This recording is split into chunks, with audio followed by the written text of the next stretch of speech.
nos han pedido que hablemos de teología y pastoral en términos de pandemia en América Latina, particularmente desde el punto de vista de la predicación.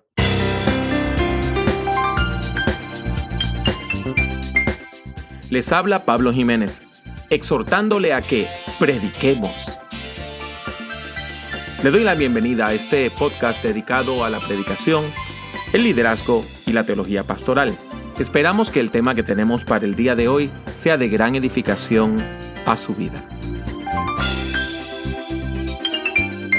La pandemia que nos ha azotado durante este siglo XXI, durante el año 2020, ha obligado a las iglesias a cambiar muchas de sus rutinas.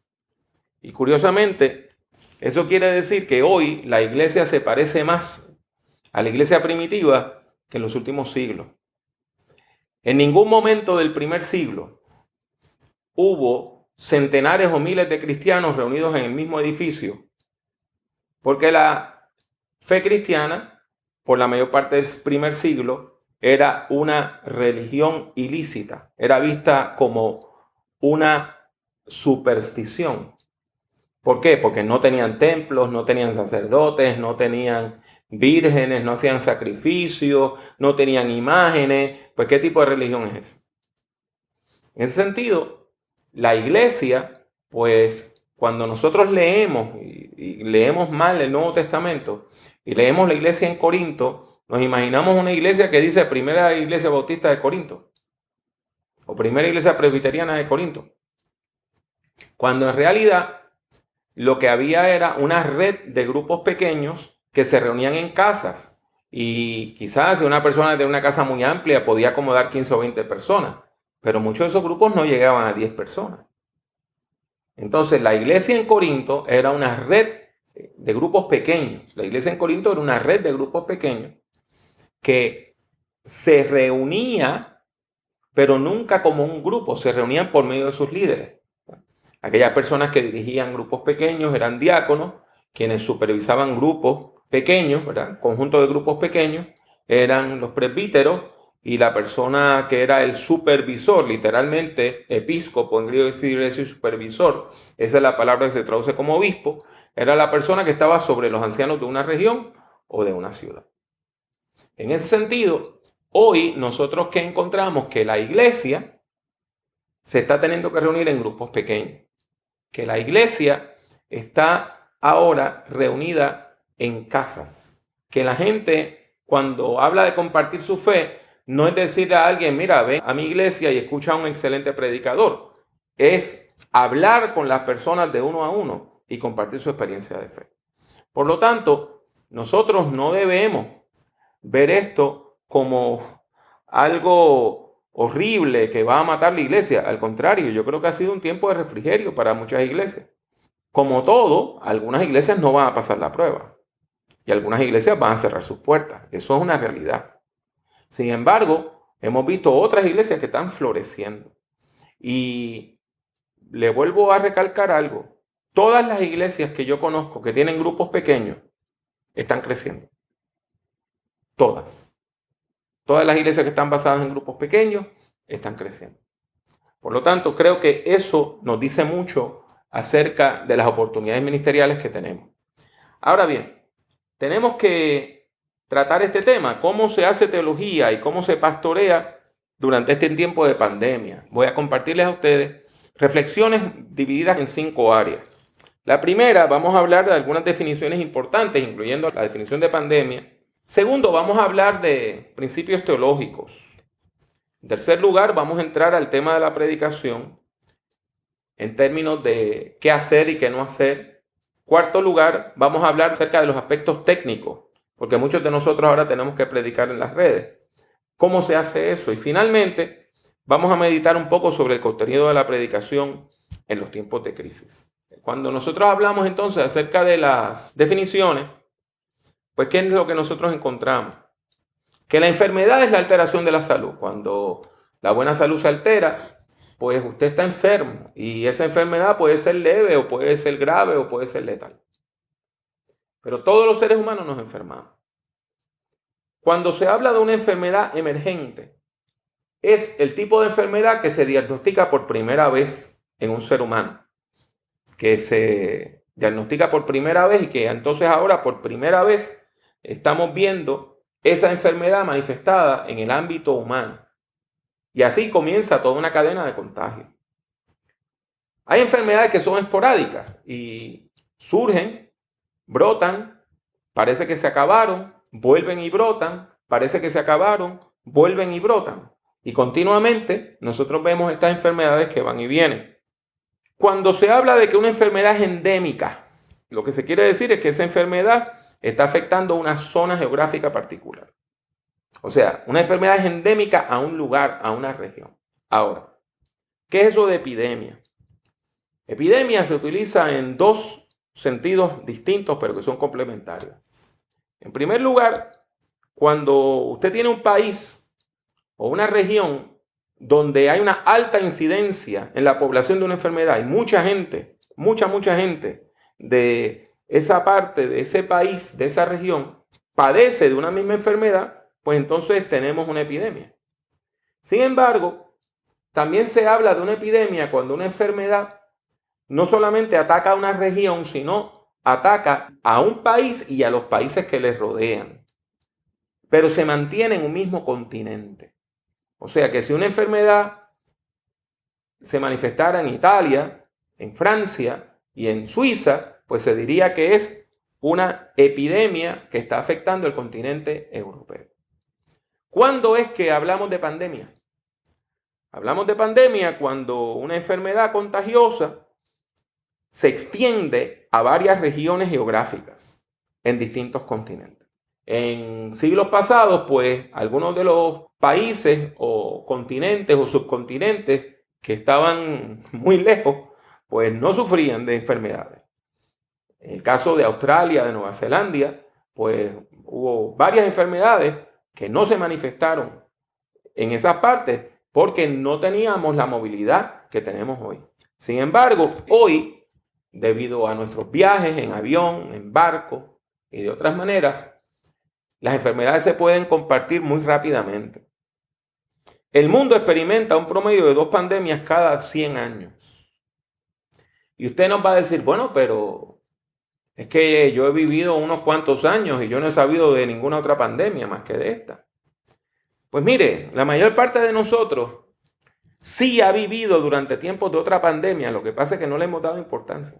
El VIH-Sida es una pandemia porque usted la encuentra en todos los continentes del mundo. Desde que se diagnosticó por primera vez esa enfermedad, se estima que 76 millones de personas se han infectado con HIV-Sida y que de esas 33 millones han muerto. En los últimos años, pues, hay formas de tratar la enfermedad. No hay cura, pero sí hay formas de tratar la enfermedad. Ese tipo de cuidado, pues, ha permitido que la gente pueda vivir un poco más y que ya el HIV-Sida no es una sentencia de muerte. Pero, por lo menos a mí me sorprendió, no lo tenía tan claro como lo tengo ahora, que el virus de inmunodeficiencia humana fue una pandemia en mi tiempo y yo ni me di cuenta. Cuando nos enfrentamos entonces a los coronavirus, pues eso es una amplia familia de virus que causan diversas enfermedades, pero casi siempre son enfermedades respiratorias. Abarcan desde el resfriado común hasta enfermedades mucho más graves, por ejemplo, el síndrome respiratorio del Oriente Medio, conocido como MERS, y el síndrome respiratorio agudo severo, conocido como SARS. Si usted ha estado pendiente a las noticias en los últimos años, pues se temió que cualquiera de estas enfermedades se convirtiera en pandemia.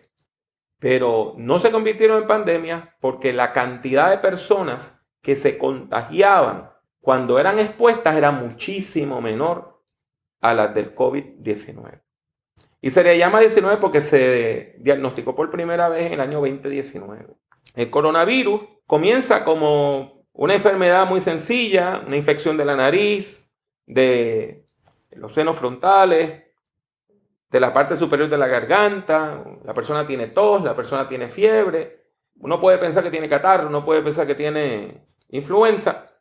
Sin embargo, esta es una enfermedad mucho más contagiosa. Se le llama coronavirus porque cuando usted los mira a través de un microscopio, tienen un halo.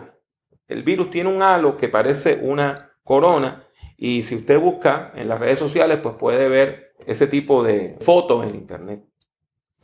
En la historia, el mundo pues ha enfrentado varias pandemias. Y le dije pues que más o menos cada 100 años hay una o dos. Sin embargo, la primera que se recuerda se llamó la peste antonina y fue en el Imperio Romano del año 165 al 180 después de Cristo, y se cree que fue algún tipo de viruela o de sarampión. La primera peste que duró siglos, no se erradicó por siglos, se llamó la peste de Justiniano. En español por lo regular se usa peste y no plaga, pero también hay libros donde se habla de la plaga antonina y la plaga de Justiniano.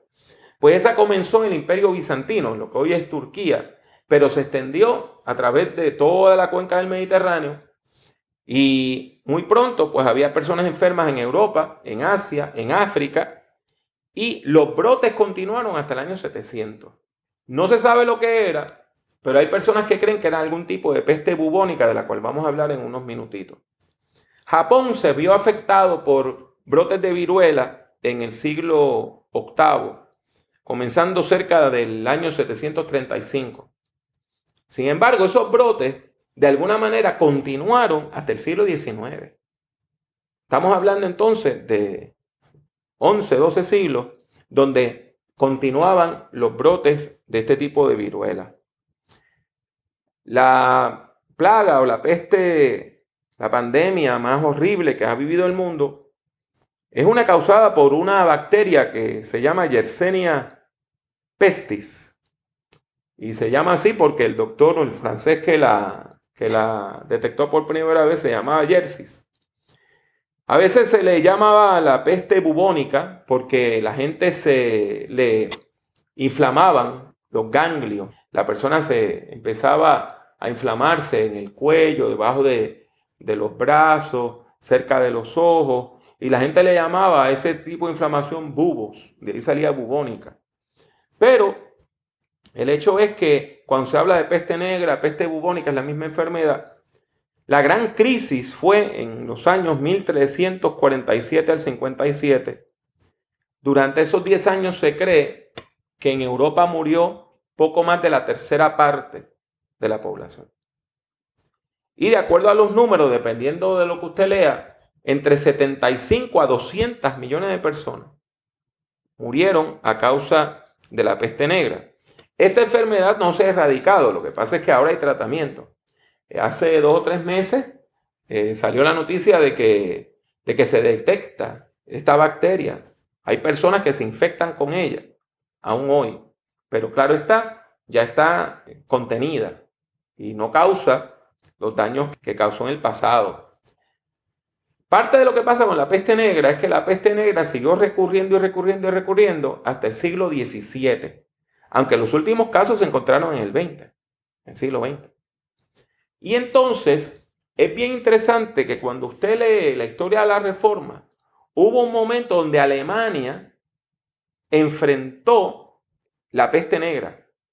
Y hubo un tiempo donde las iglesias no se pudieron reunir, porque estaban practicando la sana distancia, lo que se le ha llamado también el distanciamiento social. Y la gente pues comenzó a cerrar los templos para evitar el contagio. En la Biblia nosotros no encontramos pandemias como tal. Sin embargo, en la Biblia sí encontramos enfermedades epidémicas. Cuando usted lee las 10 plagas del tiempo de Moisés, pues una de las cosas que usted puede ver ahí en Éxodo 9 es que se habla de una enfermedad que producía úlceras, una enfermedad de la piel, y que producía úlceras en seres humanos y también en el ganado.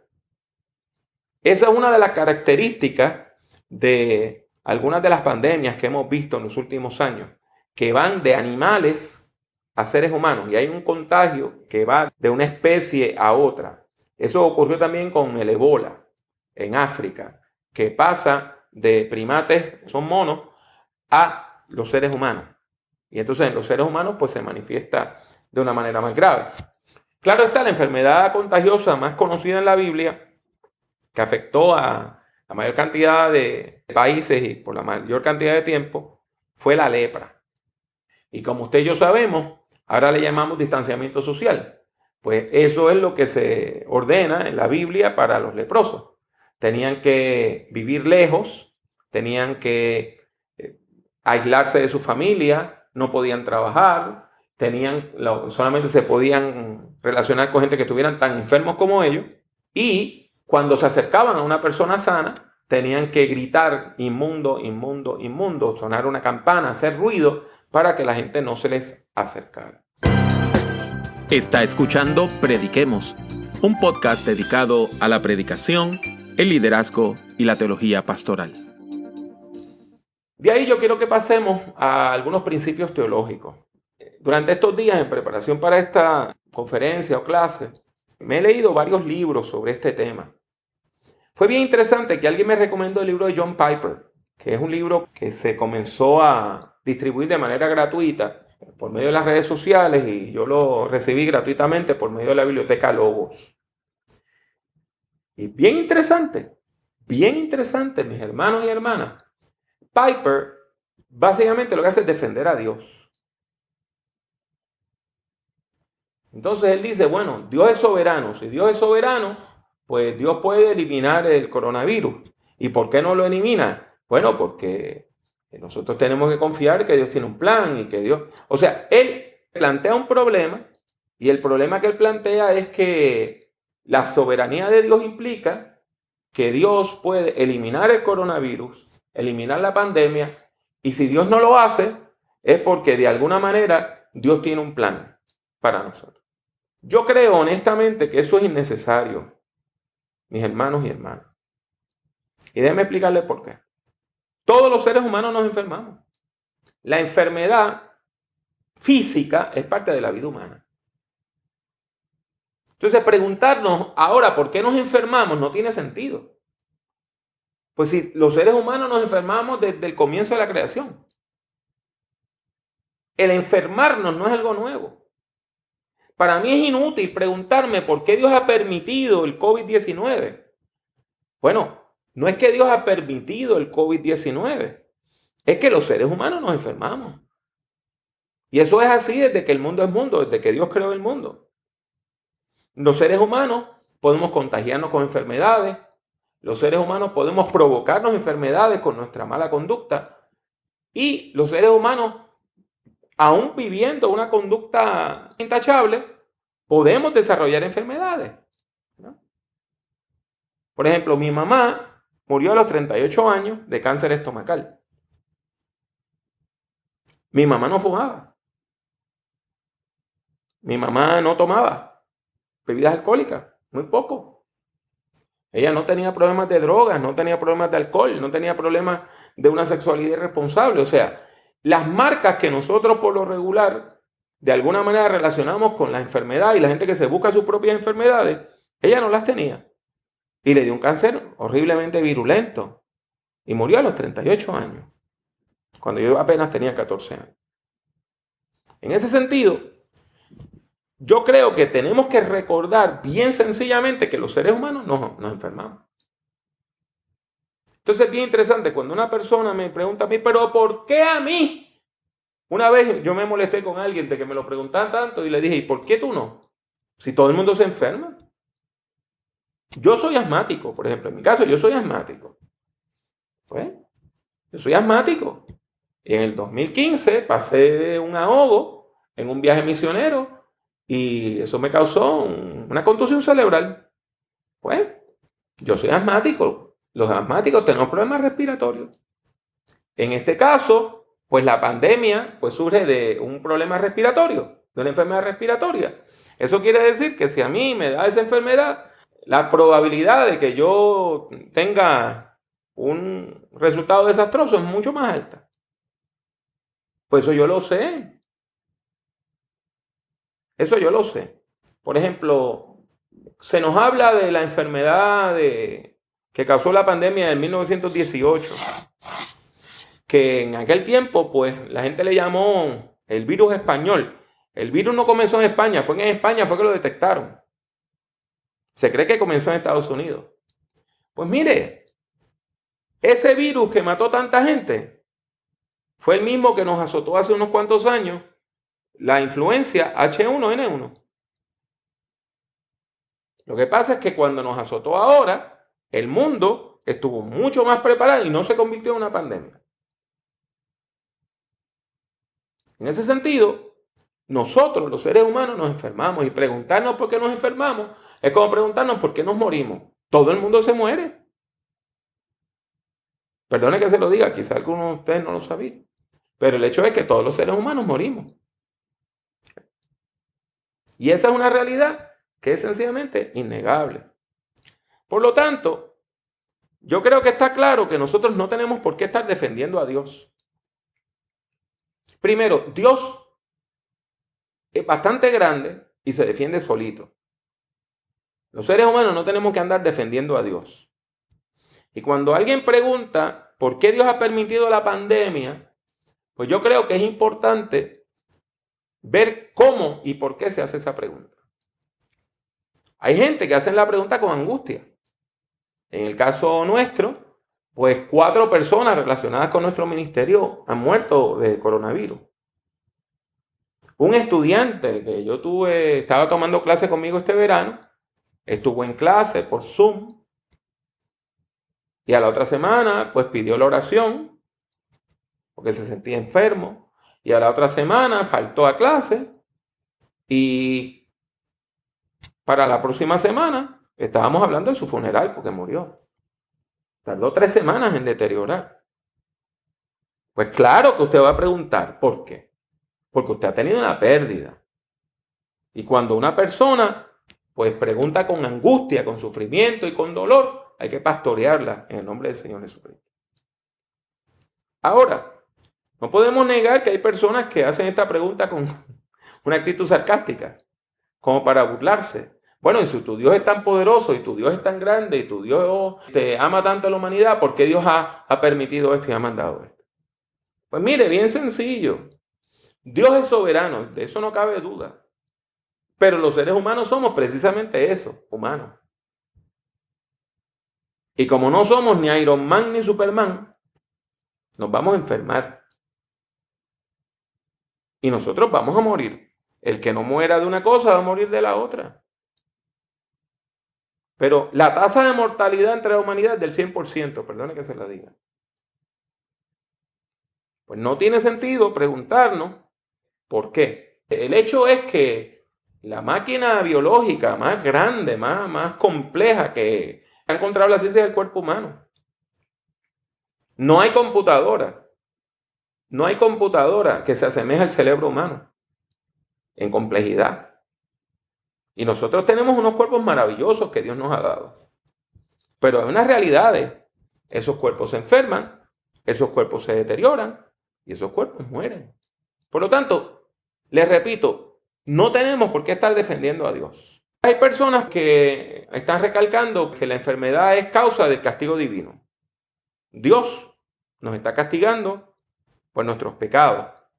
Y pues sobre todo pues en estas sociedades postmodernas en las cuales vivimos, donde la persona que quiere ver pornografía lo único que tiene que hacer es abrir su teléfono móvil y la encuentra ahí, y donde nosotros encontramos toda suerte de males en la cultura, pues mucha gente está diciendo, bueno, Dios ha enviado esta enfermedad porque los seres humanos somos pecadores y porque nuestra sociedad vive muy lejos de los valores del reino de Dios. Las personas que dicen eso están en terreno teológico mucho más sólido, porque tienen la razón en 2 cosas. Primero, los seres humanos somos pecadores. Eso es una realidad. En segundo lugar, las sociedades nuestras se corrompen. Y la corrupción social se convierte en corrupción moral, en corrupción política. Un amigo hispanoamericano me decía que en su país había 2 pandemias: el coronavirus y la corrupción gubernamental. Entonces, ahí usted ve cómo, de alguna manera, las cosas, el dinero, los fondos que se destinan para ayudar a las personas enfermas terminan en los bolsillos de personas corruptas. Y usted puede decir, bueno, pues entonces el hermano Pablo está diciendo que esto es castigo de Dios. No, hermano, no le estoy diciendo que esto es un castigo particular de Dios. Le estoy diciendo que es cierto la premisa de que somos pecadores y es cierto la premisa de que la sociedad está en crisis. Pero permítame decirle con mucho cariño, todas las sociedades humanas, todas, han sido sociedades pecadoras. Todas las generaciones humanas han sido generaciones pecadoras. Aún la primera generación, cuando vamos a la Biblia, de Adán y Eva, pues ellos pecaron también. El ser humano merece castigo todo el tiempo. Todas las culturas humanas, todas las sociedades humanas han merecido castigo. Todas las que existen hoy lo merecen y todas las que vengan también lo merecerán. Por lo tanto, el decir que esta crisis vino en este año en particular, porque de alguna manera somos más pecadores que en otros años, pues a mí no me hace mucho sentido. Y yo sé, hay personas que piensan que nosotros vivimos ahora el peor momento moral de la sociedad. Perdónenme decirle que no. Estudie un poquito más la historia. Y usted verá que prácticas aceptadas en Roma, por ejemplo, en Roma, una mujer tenía un bebé, no lo quería, y aunque ella la quisiera, el paterfamilias, el padre de familia, decía, yo no quiero ese bebé, y lo agarraba y lo dejaba en la calle. Le decían los niños expuestos. Y alguien se lo podía llevar, y alguien se lo podía robar, algún animal se lo podía comer. Y la gente pasaba y no se inmutaba. Pues eso era normal. No hay una sociedad humana hoy, ni una, que practique una barrabasada como esa. Pues en ese sentido, el nosotros creernos que somos más pecadores que nadie, y somos mucho más pecadores que la gente que han venido antes de nosotros, pues mire, eso no es necesariamente cierto. Somos pecadores y nuestra sociedad está en crisis, como todas las generaciones humanas han sido pecadoras y todas las sociedades humanas a lo largo de la historia han sido, son y serán pecadoras. Entonces, usted nos va a decir, pues hermano Pablo, ¿qué usted me dice? Pues mire, yo lo que le puedo decir, ¿verdad?, con mucho cariño, es que en la Biblia nosotros encontramos los paradigmas de lo que es el trabajo pastoral.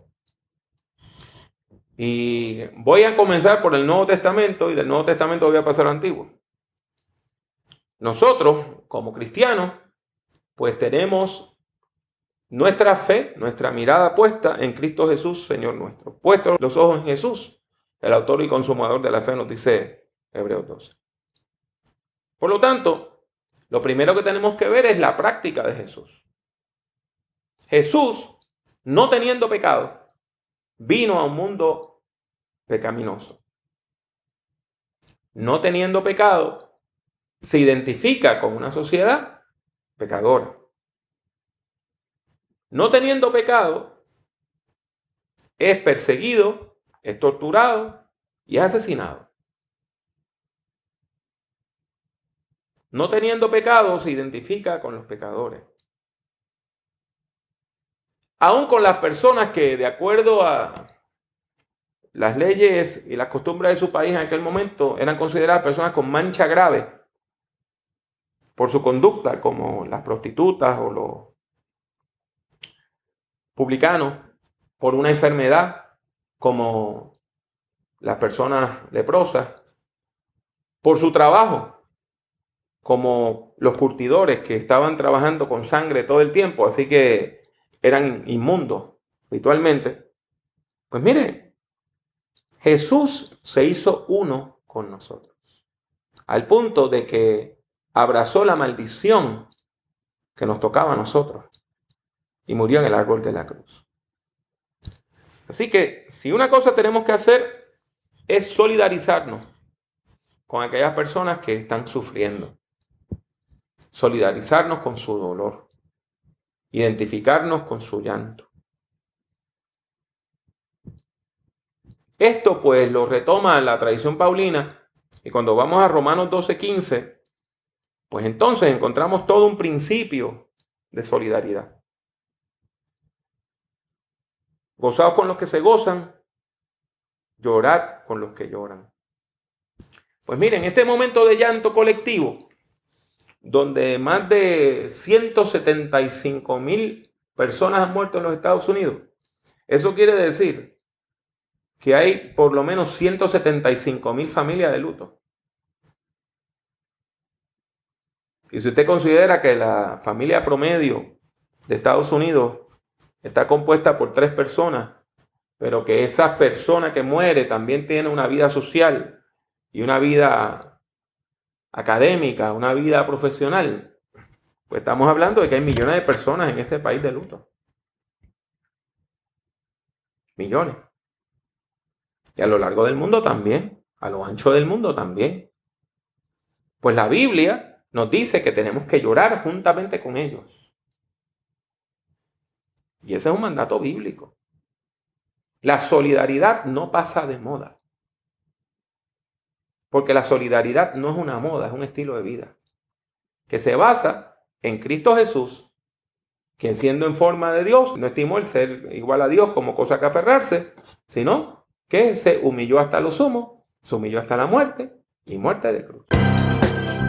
Recuerde que tenemos vídeos de conferencias y sermones disponibles de forma gratuita en nuestro canal de YouTube, Dr. Pablo Jiménez. Cuando vamos al Antiguo Testamento, encontramos ahora un principio que más que teológico es pastoral. Casi 50 de los salmos, casi la tercera parte de los salmos son salmos de lamentación. Son salmos de queja. Son salmos donde el cantor bíblico comienza diciendo, escúchame. Mire, usted no le dice escúchame a alguien que le está escuchando. Si yo le estoy escuchando con atención, usted no me dice escúchame. Usted me dice escúchame, Pablo, cuando yo estoy mirando para el otro lado, o usted está hablando y yo estoy mirando el móvil, o usted está hablando y yo no le estoy haciendo caso.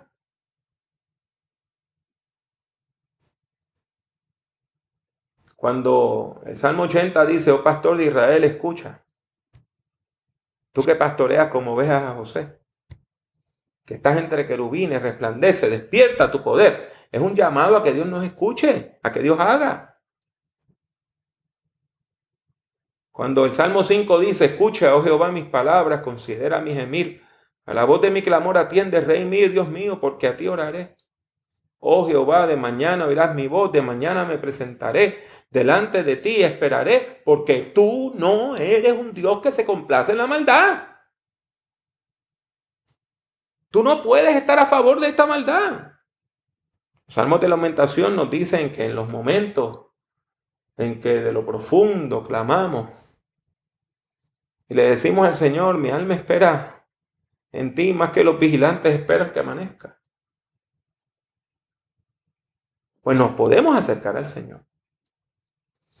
Una de las cosas horribles que nosotros estamos viviendo como seres humanos es que la gente ha perdido de vista la importancia que tiene el luto. Antes, cuando una persona moría en su familia, usted guardaba el luto años. Ahora, a los 3 días, la gente le dice, chico, pero si ya pasaron 3 días, pues tú vas a seguir llorando a tu mamá.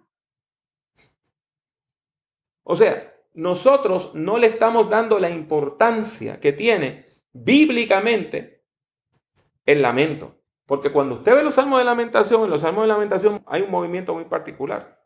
El salmo de lamentación va del lamento a la alabanza. Siempre. Del lamento a la alabanza. El salmista que comenzó diciendo, Señor, escúchame, termina diciendo, yo voy a creer en ti. Yo voy a creer en ti. Y hace un voto de renovación de fe. Por lo tanto, nosotros tenemos paradigmas bíblicos para ministrar en tiempos de crisis. En términos ya de lo que es la predicación, cuando predicamos en momentos de crisis, número 1, hay que explicar la situación e interpretar lo que está pasando. Por eso fue que yo comencé definiendo lo que es una pandemia y hablándole de las pandemias más graves de la historia. Porque cuando nosotros no entendemos lo que está pasando, pues entonces tergiversamos la situación. Pensamos que somos únicos, pensamos que somos especiales. Pensamos que la primera generación del mundo que ha experimentado una pandemia, que se ha tenido que quedar en su casa, la primera generación de la iglesia que no pudo reunirse por meses o años, somos nosotros. Por lo tanto, lo primero que usted tiene que hacer es explicar la situación e interpretar la situación correctamente. En segundo lugar, hay que darle voz al dolor del pueblo. Y vuelvo y le digo, nosotros últimamente hemos desarrollado una poca sensibilidad que lleva a mucha gente a decir, no hable de eso, no me hable de eso. Bueno, si nosotros no podemos hablar del dolor del pueblo y orar por el pueblo en un culto de oración, ¿dónde lo vamos a hacer? Parte de su labor como persona que predica es que aparte del rol profético, donde usted le dice a la gente, así dice el Señor, hay un rol sacerdotal, donde usted presenta ante Dios el dolor del pueblo. Usted le da voz al dolor del pueblo. El predicador no solamente le dice al pueblo, esta es la palabra de Dios, también le dice a Dios, esta es la condición de tu pueblo, Señor, e intercede por su pueblo. Eso lo vemos una y otra vez en las Escrituras. ¿Cuántas veces Moisés no oró por su pueblo? ¿Cuántas veces Jesús no oró por el pueblo? ¿Cuántas veces el apóstol Pablo no oró por el pueblo? Aún por aquellos que los asesinaron. Tercer lugar, yo creo que es bien importante que usted entienda lo que es el proceso de luto. De acuerdo a los teorizantes, los procesos de luto van de 5 a 11 etapas. Pero yo por lo regular, pues lo trabajo en 5 etapas. Lo primero que usted dice es, esto no está pasando. Ante una negación, lo primero que usted dice es, esto no me puede estar pasando a mí. Esto es la negación. Esto no ocurrió. Esto no está ocurriendo. De ahí, usted pasa a una etapa que tiene 2 caras, como una moneda. Y es que usted está frustrado, usted está frustrada. Y si usted reacciona en baja, se deprime. Porque no puede hacer nada. Si usted reacciona en alta, le da ira. Porque usted no puede hacer nada. Tanto la depresión como la violencia, como la ira, son respuestas a que usted es impotente ante la situación. Usted no puede cambiar la situación. En cuarto lugar, en tiempos de crisis, las personas de fe que crecen espiritualmente son aquellas que se dedican a practicar las disciplinas espirituales. Si usted sabe orar, si usted sabe leer la Biblia, si usted sabe lo que es ayunar, si usted sabe lo que es apartar tiempo para estar con el Señor, si usted sabe lo que es interceder, haya culto el domingo o no haya culto el domingo, usted va a orar y usted va a leer la Biblia y usted va a crecer espiritualmente. Entonces, yo creo que una de las cosas que ha destapado la pandemia es que nuestras iglesias no están discipulando. Y la gente va a la iglesia, pero no saben orar. Y va a la iglesia a que le lean la Biblia, pero no saben leer la Biblia. Y van y le piden al pastor que visite un familiar, pero ellos no saben cómo ir a visitar a alguien y hablarle de Cristo. Quinto lugar, nosotros como iglesia, pues afirmamos el poder del Espíritu Santo, sea usted carismático o no, nosotros afirmamos el poder del Espíritu Santo. Y como afirmamos el poder del Espíritu Santo, es importante invitar a la iglesia a que descanse en el cuidado pastoral sobrenatural que Dios provee por medio del poder del Espíritu Santo. Como dice Romanos 8, mire, en momentos de crisis usted y yo no sabemos cómo orar, pero el Espíritu Santo intercede por nosotros con gemidos indecibles. Sexto lugar, no se convierta en un psicólogo ni una psicóloga del púlpito. Hay iglesias donde usted va y el pastor le habla más de Freud y de Jung y de los teorizantes que estén de moda en la psicología, como Lacan, que lo que le hablan de principios bíblicos y teológicos. Hable a la gente de Dios, hable a la gente de Jesucristo, hable a la gente de la palabra. La gente no viene a la iglesia a que le digan, usted tiene tal síndrome. La gente viene a que le digan, Dios es. Y es importante que la gente aprenda que Dios es una oración completa. Dios es. Séptimo lugar, exhorte a la gente a aprovechar la crisis para hacer cambios positivos en su conducta. Yo conozco gente que durante estos tiempos de pandemia han subido 20 kilos. Y conozco gente que han bajado 5 kilos. Por lo tanto, es bien importante utilizar estos tiempos de crisis para volver a las bases, para separar el trigo de la paja, para volver a las cosas que son verdaderamente importantes a nuestras vidas. En octavo lugar, hay que honrar a la gente que se está exponiendo para bendecir a las demás en medio de la crisis. Aquí en Estados Unidos se desarrolló la frase de essential worker, trabajadores esenciales. Essential workers. Pues mire, usted piensa inmediatamente doctoras, doctores, enfermeros, enfermeras, policías, bomberos, sí. Pero usted no pensó que la gente que trabaja por los salarios más bajos que se pagan en Estados Unidos, en tiendas como Walmart y las farmacias, esas personas no han parado de trabajar ni un día, exponiéndose a contagio todos los días de trabajo. ¿Estamos reconociendo la labor de esa gente? ¿O los estamos ninguneando otra vez, invisibilizando? Ahora le voy a decir de lo que no debemos hacer. ¿Está bien? De lo que no debemos hacer. Lo primero es, no niegue la realidad. No niegue la realidad. Nunca niegue la realidad. Recuerde que le dije que ¿cuál es la primera etapa del luto? La negación. Cuando usted niega la realidad, usted lo que está haciendo es reforzando a esa persona que está enlutada, que ha tenido una pérdida, a que se quede en esa primera etapa, a que se estacione en los fracasos. Hay gente que, si usted niega la realidad, usted está soltando a la gente que vivan en la calle Dolor, esquina Sufrimiento. Ahí. Que ahí hagan su casa.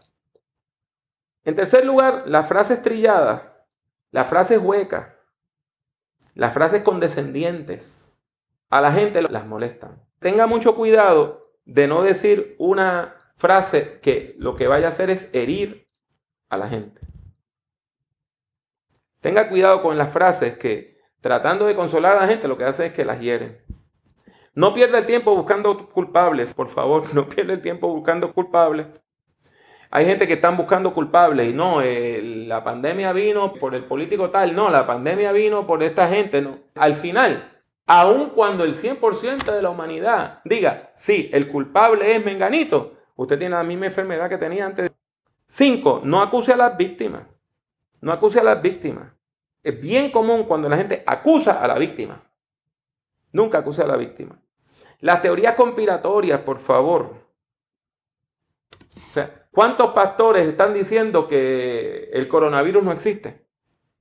Y que todo es una mentira. Y la gente se sigue muriendo. Y en séptimo y último lugar en esta parte, no presente soluciones fáciles a problemas difíciles. Los problemas difíciles no tienen soluciones fáciles. Mucho menos soluciones mágicas. Para ir terminando, en términos técnicos, la mayor parte de nosotros, pues entonces ahora estamos predicando por internet. Algunas iglesias llevaban muchos años haciéndolo, otras iglesias pues han tenido que empezar de cero. Sin embargo, hay algunos consejos prácticos que todos podemos seguir. Una es, no lo trate de hacer usted solo o sola. Tenga un equipo de trabajo. Y haga esto como una estrategia de un equipo de trabajo.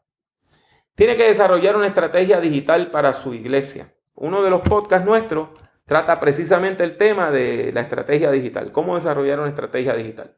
¿Qué queremos decir con estrategia digital? Es una política amplia donde usted va a hablar de cómo trabajar en distintas plataformas. Es mejor que usted produzca pocos materiales de mucha calidad a muchos materiales mediocres. Mejor es lo poco excelente que lo mucho mediocre. En todos nuestros países, en todas nuestras ciudades, hay personas que han estudiado la producción de televisión, de cine, y que tienen grados en eso. Contáctelas y por favor págueles, porque eso fue lo que las personas estudiaron. Monitoree los comentarios, tenga cuidado porque A una persona le puede dejar un comentario diciendo estoy en crisis, necesito que alguien me contacte ahora. Del mismo modo que puede dejar un comentario insultante. Así que no deje los comentarios sin monitorear. Adiestre un comité de oración de discipulado que pueda responder a esos comentarios, orar por las peticiones de la audiencia, contactar a las personas que pidan visitación o consejo pastoral. Y para terminar esta parte, 2 cositas más. La primera, los ministerios cibernéticos no son un apéndice, sino que son parte integral ahora del ministerio nuestro. Todos aquellos de nosotros que trabajamos con jóvenes sabemos que todos nuestros jóvenes prefieren que usted le mande un texto a que usted lo llame por teléfono. O sea, esa microcomputadora con la cual andan nuestros jóvenes, el móvil, que nosotros todavía le llamamos teléfono, un joven hace cualquier cosa en eso menos hablar por teléfono. Y entonces recuerden que no todas las plataformas tienen el mismo uso. Por ejemplo, una plataforma como esta, como Zoom, es excelente para estudios bíblicos, para conferencias, para seminarios cibernéticos o webinars, pero no para la transmisión del culto dominical, donde en medio de la predicación alguien abra el micrófono, entonces usted escucha a un perro ladrando o alguna persona preguntándole al marido si quiere café. Y por favor, nunca trate de cantar por Zoom. Sea breve y recuerde que la gente que le está oyendo está en distintos niveles de su vida espiritual. Así que usted tiene que tener materiales para nuevos creyentes y también materiales para aquellas personas que llevan muchos años en la fe. En términos de los contenidos, le voy a recalcar la importancia que tiene el tema de la esperanza en la Biblia. El miedo es mal evangelista. Escúcheme bien lo que les estoy diciendo. El miedo es mal evangelista. La gente que viene a la iglesia por miedo, se van cuando se les quita el miedo. Así que es mejor hablar de amor y de esperanza. Discipule. Discipule. ¿Y qué quiere decir discipular? Enséñele a la gente las disciplinas espirituales que son necesarias para crecer en la fe. A leer la Biblia, a orar, a congregarse, a tener buena mayordomía, a compartir su fe. Contra tales cosas no hay ley. En conclusión, si usted no estaba en el internet antes, pues ahora sí lo está. Y esto es una nueva dimensión de su ministerio. Y este cambio ha llegado para quedarse. Es como cuando la gente veía esos libros escritos a mano en las catedrales y de momento alguien inventó la imprenta y usted puede tener libros en su casa. El mundo no volvió atrás. El mundo no va a volver atrás. El mundo no va a volver atrás. Los cambios han llegado para quedarse. No estamos pidiendo a la iglesia que haga algo extraordinario. Estamos diciendo a la iglesia que utilice los recursos que Dios ha puesto en sus manos. Termino diciéndole lo siguiente.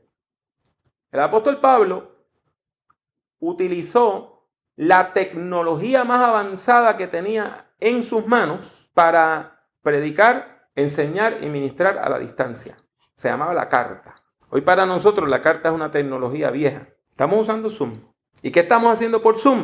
Lo mismo que usted encuentra en las epístolas del Nuevo Testamento. Lo mismo que usted encuentra en las epístolas del Nuevo Testamento.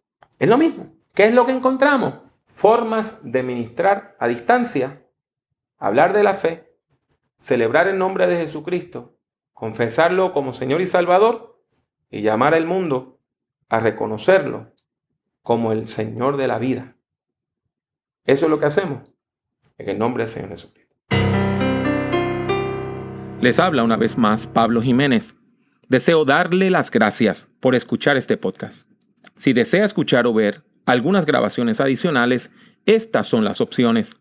Suscríbase a Prediquemos por medio de iTunes o de su aplicación favorita para descargar audio desde el Internet.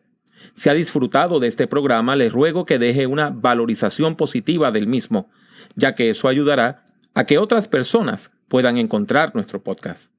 Visite nuestra página en el internet drpablojimenez.com. Allí encontrará centenares de documentos en texto, audio y vídeo relacionados a la predicación, la teología pastoral y el liderazgo cristiano. El acceso a todos estos documentos es completamente gratuito. En YouTube, acceda a mi canal, que también se llama Dr. Pablo Jiménez. Allí hay más de 800 vídeos de sermones, conferencias y además algo de música cristiana.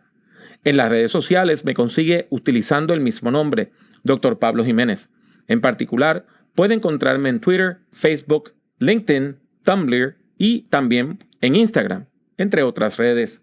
Y si desea comprar algunos de mis libros, tales como Principios de Predicación o Predicación en el siglo XXI, tiene dos opciones. La primera es ir a la sección de libros en mi página drpablojimenez.com. La otra es ir directamente a amazon.com y colocar mi nombre, Pablo Jiménez, en el buscador. Ha sido mi placer tenerle en este podcast. Que Dios le bendiga mucho y que Dios le bendiga siempre.